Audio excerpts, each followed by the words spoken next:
Good evening everyone. My name is Ujjwal Barthwal and I am physics faculty at SASG Education Hub.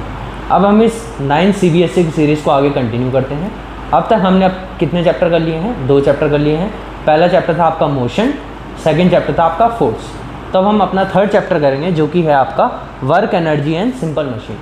अब जो आपका force था या motion था, आपका जब भी आप मोशन की बात कर रहे थे उसके बाद आपने फोर्स की बात करी, तो आपने बोला बॉडी में मोशन कब आ रहा है? जब आप उस पर फोर्स लगा रहे हो। तो जब आप फोर्स की बात कर रहे हो तो वहाँ पे एक आप कांस्टेंट फोर्स की बात कर रहे हो, लेकिन फोर्स आपका क्या नहीं रहता, कांस्टेंट नहीं रहता। फोर्स आपका टाइम के साथ क्या होता रहता है, चेंज होता रहता है। तो उस केस में अगर मुझे अच्छे से बॉडी का जानना हो, उसका क्या मोशन हो रहा है या उसके अंदर क्या क्या चेंज आ रहा है, तो मेरे को जानना होता है कि बॉडी ने कितना वर्क करा, बॉडी ने कितनी पावर जनरेट करी। ठीक है, ये सब हम इस चैप्टर पढ़ेंगे। और आपका एक नई चीज़ ऐड हुई है इस चैप्टर में, जो कि आपका क्या, सिंपल मशीन। तो आपके चैप्टर का नाम है work, energy and simple machine. तो पहले जानते हैं वर्क होता क्या है। अब आपको मैं एक एग्जांपल से समझाता हूँ। आप ऐसे सोचिएगा, ये 5 kg का वीट बैग है, आप इसको उठा रहे हो। तो जब आप उठाते हो तो आपने कुछ फोर्स अप्लाई करा। पहली बात तो ये वीट है, तो यहाँ नीचे मैंने आपको बोला था कोई भी ऑब्जेक्ट होता है, सेकंड चैप्टर मैंने आपको बताया था, उस पर नीचे को फोर्स लग रहा है, दैट इज ग्रेविटेशनल फोर्स। तो इस पर नीचे फोर्स लग रहा है m × g लग रहा है। m की वैल्यू है यहाँ पे 5 और g की वैल्यू अगर मैं 10 मान लूँ तो अप्रॉक्स 50 न्यूटन का फोर्स किधर को लग रहा है, नीचे की डायरेक्शन में लग रहा है। अब आप इस फोर्स के अगेंस्ट क्या कर रहे हो, एक काम कर रहे हो। आपको फील होगा जैसे ही आप इस वीट बैग को उठाओगे, आपको लगेगा कि आपने कुछ क्या करा है, वर्क करा है, आपने कुछ मेहनत करी है। तो लगेगा आपने अगर इस वीट बैग को ऊपर उठाया, कुछ अगर मैं बोलूँ कुछ डिस्टेंस आपने इसको ऊपर उठाया 1 मीटर सपोज, तो आपने नोटिस करा कि आपको फील हो रहा है कि आपने कुछ क्या करा है, वर्क करा है। तो यहाँ पे ना, अब मैं आपसे अगर पूछूं कि अगर आप इस 5 kg बैग के को छोड़ के आप 3 बैग लो जिनका वेट कितना है, 5 kg। अब इन 3 बैग को अगर आप एक साथ उठाओगे तो आपने इस केस में ज़्यादा वर्क करा है कि इस केस में ज़्यादा वर्क करा है? तो आपको देख के ही पता लग रहा होगा कि अगर आप 5 kg की जगह 3 बैग उठाओ जो 5 kg के हैं, यानी टोटल वेट कितना हो गया, इसका टोटल मास कितना हो गया, 15 kg। तो जैसे ही मास बढ़ा तो मास बढ़ेगा तो अमाउंट ऑफ फोर्स जो नीचे लग रहा है वो भी बढ़ेगा। आप देखिए यहाँ पे कितना था, 50 न्यूटन था। आप यहाँ पे देखिए mg निकालिए, कितना आएगा, 15 × 10 कितना आ गया, 150 न्यूटन आ गया। तो आप देख रहे हैं द अमाउंट ऑफ फोर्स जो यहाँ पे लग रहा था वो इसका कितना है, 3 टाइम्स है, 50 है। 50 × 3 आप करोगे तो ये कितना आ रहा है, 150 न्यूटन आ रहा है। तो जो अमाउंट ऑफ फोर्स नीचे को लग रहा है, जो अर्थ उस पर लगा रही है, that force is 3 times the amount of force जो पहले लग रहा था। तो आपको उतना ज़्यादा वर्क करना पड़ेगा। आपको भी फील होगा, आप खुद ही सोचिए, अगर आप एक 5 kg का वेट का बैग उठाओ और अगर आप 15 kg का वेट का बैग उठाओगे तो आपको ऐसा फील होगा कि आपने ज़्यादा वर्क किस केस में करा है, जब आपने 15 kg का वेट का बैग उठाया। अब आप एक और सिचुएशन समझिए कि आप क्या कर रहे हो, इस 5 kg के बैग को मैंने बोला आप 1 मीटर तक उठा रहे हो, और सिमिलरली अगर आप इस 5 kg के बैग को और ज़्यादा हाइट तक उठाओगे तो आप नोटिस करोगे जितना ज़्यादा आप डिस्टेंस बढ़ा रहे हो, आपको वर्क क्या करना पड़ रहा है, उतना ज़्यादा करना पड़ रहा है। तो जो आपका वर्क है, यहाँ पे लिखा हुआ है ना, जैसे जो आपका वर्क है वो 2 फैक्टर्स पे डिपेंड कर रहा है। कौन से 2 फैक्टर हैं? पहला है आपका फोर्स, कि आपका कितना फोर्स अप्लाइड हुआ है। आपने देखिए अगर अर्थ इसको 150 न्यूटन की फोर्स से उठा रही है तो आपको सिमिलर अमाउंट ऑफ फोर्स लगाना पड़ेगा इस ऑब्जेक्ट को उठाने के लिए, या इससे ज़्यादा ही लगाना पड़ेगा। सेम लगाओगे तो बैलेंस फोर्स की कंडीशन हो जाएगी। मैंने पिछले क्लास में बताया था आपको, पिछले वाले लेक्चर में। तो आप देखिए, तो अगर इस पे 150 न्यूटन का फोर्स लग रहा है तो आपको इससे ज़्यादा अमाउंट ऑफ फोर्स लगाना पड़ेगा इस ऑब्जेक्ट को क्या करने के लिए, उठाने के लिए। आपका जो वर्क है वो डिपेंड कर रहा है कि कितना उस पर फोर्स लग रहा है और कितना आपने डिस्प्लेसमेंट प्रोड्यूस करा है फोर्स की डायरेक्शन में। क्या मतलब है, मैंने आपको बताया कि अगर आप 1 मीटर उठाओ इस 5 kg के बैग को तो आपको कम वर्क करना पड़ेगा एज़ कंपेरिजन टू अगर आप इस सिमिलर 5 kg वेट को, 5 kg ऑफ वीट के बैग को अगर आप 3 मीटर की हाइट तक ले जाओगे, 3 मीटर की हाइट तक उठाओगे। खुद ही आप नोटिस करोगे, आप कोई भी ले सकते हो एग्जाम्पल, खुद से आप उठाओ, थोड़ी छोटी हाइट तक आप उठाओगे तो आपको कम वर्क करना पड़ेगा, ज़्यादा हाइट तक आप उठा रहे हो तो आपको ज़्यादा वर्क करना पड़ेगा। तो आपका वर्क डिपेंड किन 2 फैक्टर्स पे कर रहा है, आपका एक फोर्स है और एक आपका डिस्प्लेसमेंट है कि वो कितना डिस्प्लेसमेंट कर रहा है। तो आपका जो वर्क है वो किन 2 फैक्टर्स पे डिपेंड कर रहा है, एक है आपका फोर्स और एक है आपका एस जिसको आप बोलते हो डिस्प्लेसमेंट। ठीक है, एफ है आपका फोर्स अप्लाइड जो कि होता है आपका न्यूटन में, एस है आपका डिस्प्लेसमेंट जो कि होता है आपका मीटर में। अब कुछ एग्जांपल फोर्स के जैसे आप यहाँ पे देखिए, एग्जांपल डेली लाइफ में आप समझ सकते हो। जैसे कोई एग्जांपल है, why does the child gain speed while sliding down, ऐसा क्यों हो रहा है कि जब वो स्लाइड कर रहा है तो उसकी स्पीड बढ़ रही है। या जब आप कोई हैवी ऑब्जेक्ट को पुश करते हो तो आपको क्या फील होता है, थोड़ा टायर्डनेस फील होता है। क्यों फील होता है, यानी आपने कुछ अमाउंट ऑफ वर्क करा है, कुछ अमाउंट ऑफ एनर्जी आपने क्या करी, अपनी बॉडी की यूज़ करी है, तभी तो आपको क्या फील हो रहा है, टायर्डनेस फील होता है। क्या आप वर्क कर रहे हो जब आप किसी स्कूल बैग को ले जा रहे हो लेवल सरफेस पे, यहाँ हम आगे पढ़ेंगे कि क्या क्या कंडीशन होती है जिसमें आपका वर्क होता है। फिजिक्स की लैंग्वेज में वर्क अलग होता है और normal day to day life में जो आप करते हो वो वाला वर्क क्या होता है, अलग होता है। डेफिनेशन का थोड़ा बहुत क्या होता है, अंतर होता है। तो सेकंड स्लाइड की तरफ बढ़ते हैं।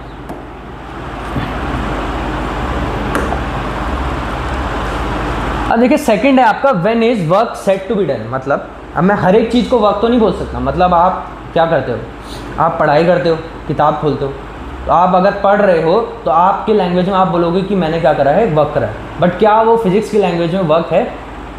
या मैं ये जो स्क्रीन है या जो दीवार है, अगर मैं इसको क्या कर रहा हूँ, पुश कर रहा हूँ और इस दीवार में कुछ चेंज नहीं आ रहा है, तो मैं तो बोलूँगा कि मैंने तो अपनी एनर्जी यूज़ करी, तो क्या मैंने कोई वर्क करा? अब मेरी लैंग्वेज में तो मैंने वर्क करा, क्या वो फिजिक्स की लैंग्वेज में जो मैंने यहाँ पे वर्क करा वो क्या वर्क है कि नहीं है, देखते हैं। ठीक है, अब आपका वर्क तभी होता है जब आपने, पहली कंडीशन ये है कि आपको क्या लगाना है, फोर्स लगाना है। सबसे पहली कंडीशन क्या है कि you have to apply a force. और आपने फोर्स किसी बॉडी पे लगाया और उस बॉडी में क्या आया, चेंज आया, मतलब उस बॉडी में कुछ ना कुछ क्या है, डिस्प्लेसमेंट आया इन द डायरेक्शन ऑफ फोर्स, तभी आप बोल सकते हो आपने क्या करा है, वर्क करा है। अदरवाइज फिजिक्स की लैंग्वेज में आप क्या बोलोगे कि आपने कोई वर्क नहीं करा। क्या समझे क्या मतलब हुआ? मगर अगर मैं इस दीवार को पुश कर रहा हूँ जैसे, ठीक है, अगर मैं इस दीवार को पुश कर रहा हूँ तो जब मैंने इस दीवार को पुश करा तो क्या हुआ, जब मैंने दीवार को पुश करा मैंने फोर्स तो अप्लाई करा, लेकिन ये दीवार की जो डिस्प्लेसमेंट है, दीवार ने कोई डिस्प्लेसमेंट नहीं करा। दीवार की पोजीशन क्या है, सेम है। दीवार अभी भी किस पे है, रेस्ट पे है। ये वॉल किस पे है, अभी भी आपकी रेस्ट पे। तो जो मैंने फोर्स लगाया उसका कोई इफेक्ट नहीं पड़ा, कोई इफेक्ट नहीं पड़ा उस वॉल पे। तो जो मैंने फोर्स लगाया यानी मैंने कोई वर्क नहीं करा है फिजिक्स की लैंग्वेज में। तो फिजिक्स की लैंग्वेज में आप वर्क तभी बोलते हो, पहला कंडीशन क्या है, जब आपने फोर्स लगाना। सबसे पहली कंडीशन फोर्स आपने अप्लाई करना। सेकंड कंडीशन है जो आपने फोर्स लगाया वो आपको किस डायरेक्शन, उस डायरेक्शन में लगा जिस डायरेक्शन में डिस्प्लेसमेंट हुआ। अगर आपका डिस्प्लेसमेंट हुआ उसी डायरेक्शन में जिस डायरेक्शन में फोर्स लगा है, तब आप बोलोगे आपने क्या करा है, वर्क करा है। समझे आप? तो देखिए वहाँ पे लिखा हुई है work is said to be done when a force causes displacement in the direction of the force. तभी होगा जब आपने जो फोर्स लगाया वो उस डायरेक्शन में जिस डायरेक्शन में डिस्प्लेसमेंट होगा। तो वर्क का फॉर्मूला क्या निकल के आता है, मैंने अभी आपको क्या बताया था, एग्जांपल दिया था दैट वीट बैग वाला। किन दो फैक्टर्स पे डिपेंड करता था, फोर्स एंड डिस्प्लेसमेंट। तो आपके वर्क का क्या फॉर्मूला होता है, force into displacement. Important, work आपका किसके इक्वल है, एफ है आपका फोर्स, एस है आपका क्या, डिस्प्लेसमेंट।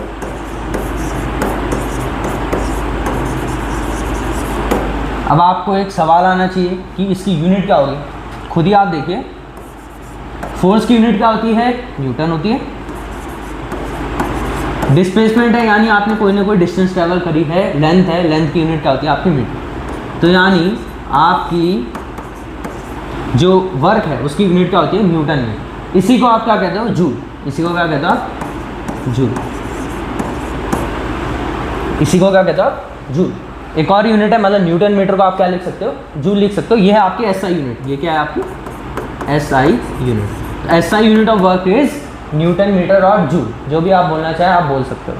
अब आपका अगर मैं पूछूं 1 जूल कितना होता है, आपसे अगर कोई 1 जूल की डेफिनेशन पूछे तो यहाँ पे देखिए 1 जूल आपका किसके इक्वल है, 1 न्यूटन मीटर के इक्वल है।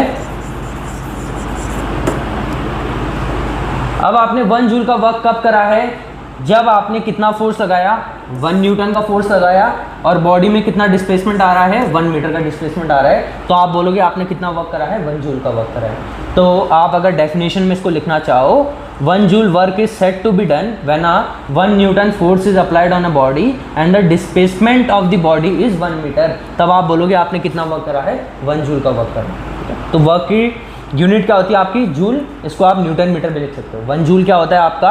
1 न्यूटन इंटू 1 मीटर। यानी अगर आपने 1 न्यूटन फोर्स लगाया और बॉडी में कितना डिस्प्लेसमेंट आ रहा है 1 मीटर का, तो आप बोलोगे आपने कितना वर्क करा है? 1 जूल का वर्क करा है। ठीक है, यहाँ पे लिखा हुआ है वर्क की यूनिट क्या है? जूल है।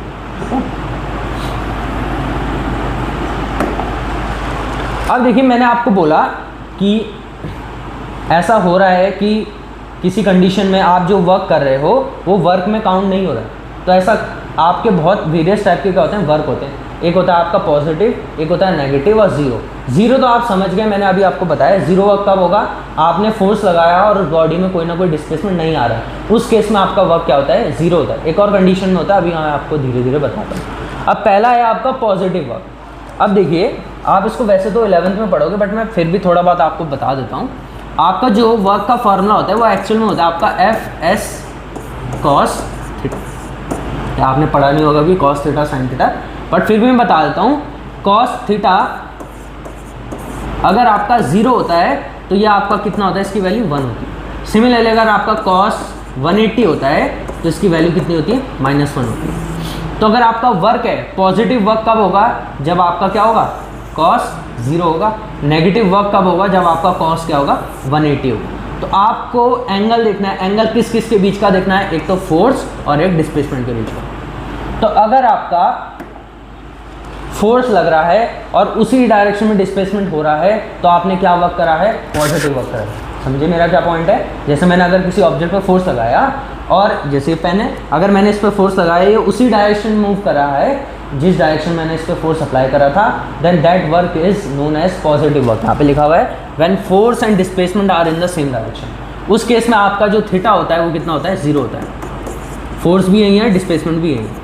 इन दोनों के बीच का एंगल कितना है? 0 डिग्री है। उस केस में आपका वर्क क्या है? पॉजिटिव वर्क है। तो पॉजिटिव वर्क कब होगा? कि जब भी आपने फोर्स लगाया और उसी डायरेक्शन में डिस्प्लेसमेंट होगा। अब नेगेटिव वर्क कब होगा? आप खुद ही समझ सकते हैं। नेगेटिव वर्क कब होगा? जब आपने जिस डायरेक्शन में फोर्स लगाया लेकिन उसकी अपोजिट डायरेक्शन में बॉडी का डिस्प्लेसमेंट है, या अपोजिट डायरेक्शन में फोर्स लग रहा है और डिस्प्लेसमेंट किधर को हो रहा है? आगे को हो रहा है। तो आप बोलोगे अगर इन दोनों के बीच का एंगल 180 डिग्री है, then that work is known as negative work. तो आप एग्जाम्पल से समझिए, जैसे कार होती है, कार है, आप ऐसे समझिए कार है। अब कार का आपने ब्रेक अप्लाई करे। अब जब कार आपने ब्रेक अप्लाई करे, वो ऐसा तो नहीं है तुरंत रुक गया, थोड़ा टाइम लेती है कार ब्रेक मारने के बाद रुकने के लिए। अब जब आपने ब्रेक मारा तो फोर्स किधर को लग रहा है? मैंने आपको बताया था पिछले चैप्टर में, फोर्स किधर को लग रहा है? पीछे को लग रहा है जब आपने ब्रेक मारा। तो फोर्स आपका एप्लीकेशन किधर को है? पीछे को है। लेकिन कार थोड़ा देर तक किधर को बढ़ती है? आगे को बढ़ती है। तो यानी कार का डिस्प्लेसमेंट किधर को है? आगे को है। तो आप यहाँ पे देख रहे हो फोर्स किधर को लग रहा है? पीछे को। डिस्प्लेसमेंट किधर को है? आगे को। तो इन दोनों के बीच का एंगल कितना है? 180 डिग्री है। ये दोनों किस डायरेक्शन में? ऑपोजिट डायरेक्शन में। जब इनकी डायरेक्शन ऑपोजिट है तो इस टाइप के वर्क को आप क्या बोलोगे? नेगेटिव वर्क को बोलोगे। ठीक, समझिए? यानी जब जिस केस में क्या हो रहा है? डी एक्सेलरेशन हो रहा है। डी एक्सेलरेशन के केस में आपका वर्क क्या आ रहा है? नेगेटिव आ रहा है ना? आपका जिस डायरेक्शन में फोर्स है उसका अपोजिट डायरेक्शन में अगर आपका डिस्प्लेसमेंट है तो आप बोलोगे कौन सा वर्क है? नेगेटिव वर्क है। जीरो वर्क कब होगा? जीरो वर्क तब होगा जब आपने फोर्स अप्लाई करा और बॉडी में कोई डिस्प्लेसमेंट है ही नहीं, तो उस केस में आपका क्या वर्क है? जीरो वर्क है। और एक और केस में होता है जब आपका थीटा 90 डिग्री होता है। कॉस 90 आपका कितना होता है? 0 होता है। ये बैग वाला एग्जांपल समझिए। बैग है, जैसे इस पर कौन सा फोर्स लग रहा है? नीचे को लग रहा है ग्रेविटेशनल फोर्स, लग रहा है mg फोर्स, जो हमेशा लगता है इस बैग पे। तो इस mg फोर्स की डायरेक्शन क्या है? नीचे को है। लेकिन आप किधर को मूव कर रहे हो? आगे को। डिस्प्लेसमेंट किधर को है? आगे को है। तो angle between displacement and this force is 90 degree. दिख रहा है आपको? इन दोनों के बीच का एंगल कितना है? 90 डिग्री। जैसे राइट एंगल ट्रायंगल होता है ना, इन दोनों के बीच का एंगल कितना है? 90 डिग्री है। तो इस वाले केस में आपका जो फोर्स होगा वो क्या होगा? यानी जो वर्क होगा वो कितना होगा? आपका 0 होगा। तो यानी आपने इस केस में कोई वर्क नहीं करा है। वर्क डन इस ग्रेविटेशन फोर्स के अगेंस्ट आपने कोई वर्क नहीं करा है। आपका वर्क इस केस में क्या है? 0 है। ठीक है, तो ये वाला केस हो गया कि आप वॉल को पुश कर रहे हो। जब आप वॉल को पुश करते हो, आपने फोर्स तो अप्लाई करा लेकिन बॉडी में कोई ना कोई डिस्प्लेसमेंट नहीं आया, तो उस केस में आपका जो वर्क होता है वो क्या है? 0 है। एक और एग्जांपल से समझिए, जैसे आपने कोई ऑब्जेक्ट को ऊपर उठाया, कोई ये 5 kg का ऑब्जेक्ट है, आपने क्या करा? इसको ऊपर उठाया। आप इसको ऊपर उठा रहे, जब आपने इस 5 kg के ऑब्जेक्ट को ऊपर उठाया तो आप देखिए इसमें 2 टाइप के वर्क हो सकते हैं। कैसे? आपने जब इसको ऊपर उठाया तो आपने फोर्स किधर को लगाया? ऊपर को लगाया। आप कोई ऑब्जेक्ट को उठाओ, आप फोर्स किधर को लगा रहे हो? ऊपर को। डिस्प्लेसमेंट किधर को प्रोड्यूस हो रहा है? उसी डायरेक्शन में प्रोड्यूस हो रहा है। ये है पेन, जैसे मैंने अगर इसको उठाया तो ये पेन जब मैंने उठाया तो जिधर को मैंने फोर्स लगाया ये पेन उसी डायरेक्शन में मूव कर रहा है। इन दोनों के बीच का एंगल कितना है? 0 डिग्री है। तो इन दोनों की डायरेक्शन अगर सेम है तो मैं बोलूँगा ये वाला वर्क क्या है?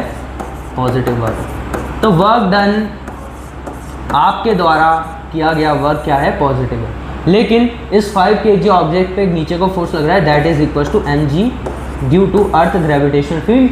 तो अब इस mg फोर्स की डायरेक्शन क्या है? नीचे को है। लेकिन आपने जो फोर्स लगाया तो इस बॉडी का डिस्प्लेसमेंट किधर को हो रहा है? ऊपर को हो रहा है। तो अब देखिए इन दोनों के बीच का एंगल कितना है? 180 डिग्री है। मतलब इन दोनों के बीच की जो डायरेक्शन है वो क्या है? ऑपोजिट है। ठीक है, मैं क्या बोलना चाह रहा हूँ, 2 टाइप के वर्क हो रहे हैं इसमें।